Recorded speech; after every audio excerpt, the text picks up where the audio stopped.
Have you ever wanted to walk into a room, seek out the biggest and strongest person you could find, and then proceed to hit them as hard as you could in the face while simultaneously proclaiming, "I'm the strongest in the world"? No, me either. But there is an anime that we are going to dive into today that follows a character that is all about that life. Someone who's the literal embodiment of "want all the smoke." A man who seeks to be the strongest in the world, but at what cost? What is he willing to give up in order to be the strongest fighter on the planet? How much of his mind, body, and soul is he willing to sacrifice in order to attain this goal? And at the end of the day, is it really worth it? Well, that's what we're here to find out as we dive head first into this awesome anime that blends reality and fantasy in a wonderfully crazy world that is underground fighting. That is basically, for the lack of a better word, capitalism on steroids. Or it's your boy, the Cosmic Squid, and today we're going to be talking about episode 1 of Kengan Ashura.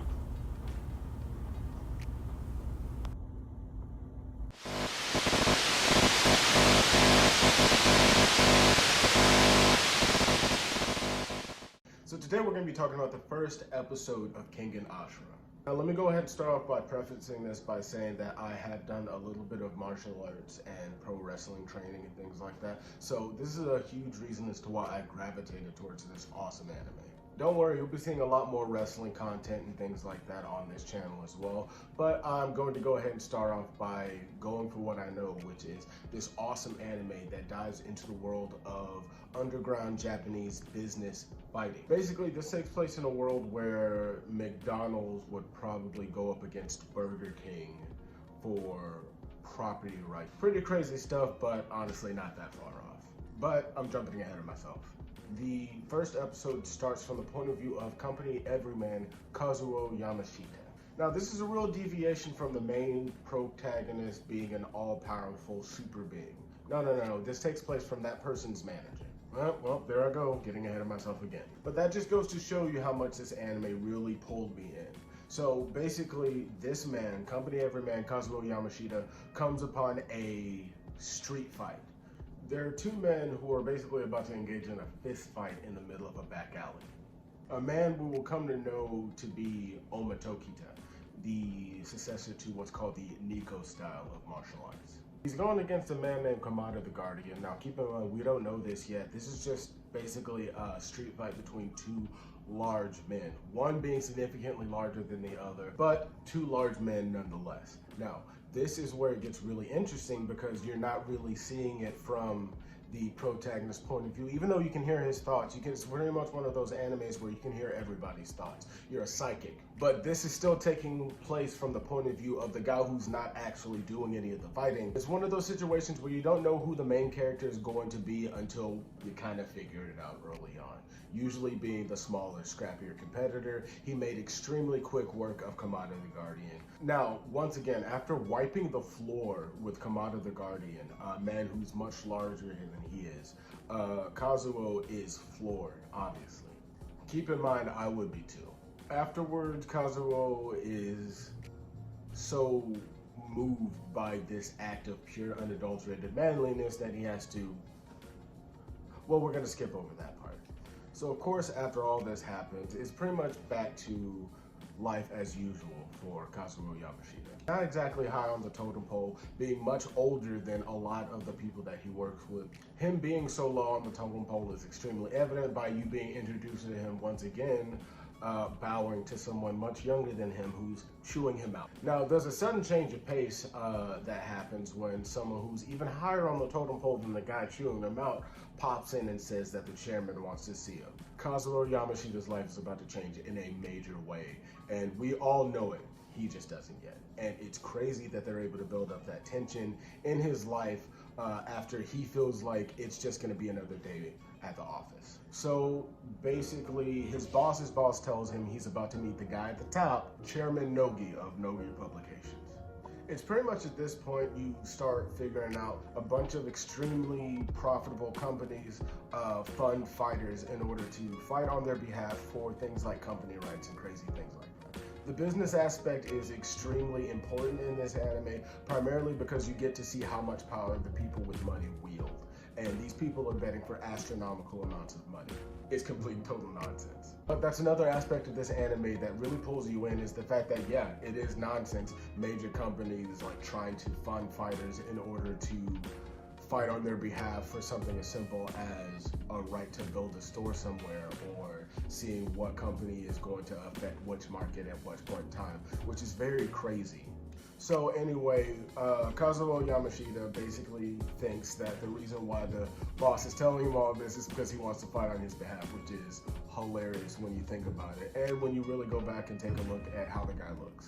Keep in mind, this is an anime where there's going to be a lot of fighting, violence, and gore and things like that in terms of body horror and the consequences of fighting, so viewer discretion is advised. Basically, after this, Kazuo goes a bit higher on the totem pole by becoming the manager for a fighter named Oma Tokita. Now, keep in mind, this is where they reintroduce themselves to each other, because Kazuo knows this guy knows Kazuo, and it's very crazy seeing their interaction for the first time. It's actually very pleasant, considering that he's a guy who goes around pummeling people half to death with his fists. Also, you know, it's one of those things where the anime really goes into infallible timing, because obviously they just met each other literally the night before, and with them meeting each other again like this, you know some crazy stuff's about to happen. After they're introduced to each other, the company president basically says, hey, this is what's going on right now, and I need you to manage this fighter for me, to which he's kind of voluntold by Oma that he's going to be his manager. After this, it's the next day, and Kazuo's on his way to Oma's house. Very Spartan accommodations. Basically, it's a rundown church that Oma's squatting at. Oma was apparently a little busy killing a wild boar with his bare hands and eating it for dinner.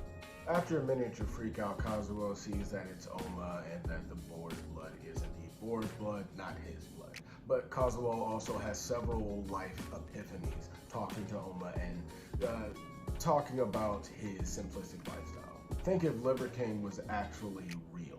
It's at this point, after having this long talk about lifestyle and things like that, that they become aware that they're not alone. In bust these two hooded men, one of them later on being revealed as Ivan Karayev, a noted kickboxer.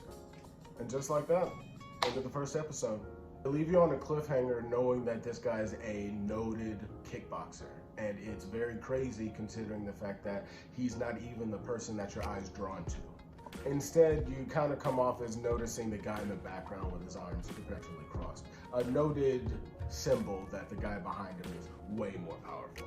Yamashita being the everyman and knowing about above ground sports, and knowing that Ivan Karayev is a noted kickboxer and that he is someone to be taken seriously. So if this guy is a noted kickboxer, who in the world is this other guy?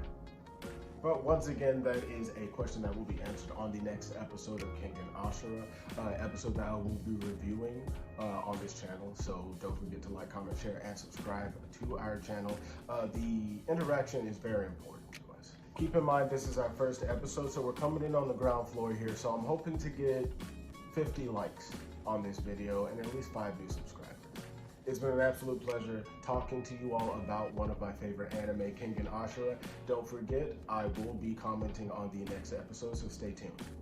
I'm not exactly sure what the schedule is going to be in terms of me uploading, but go ahead and hit the bell icon as well, just to be updated on whenever we do upload videos.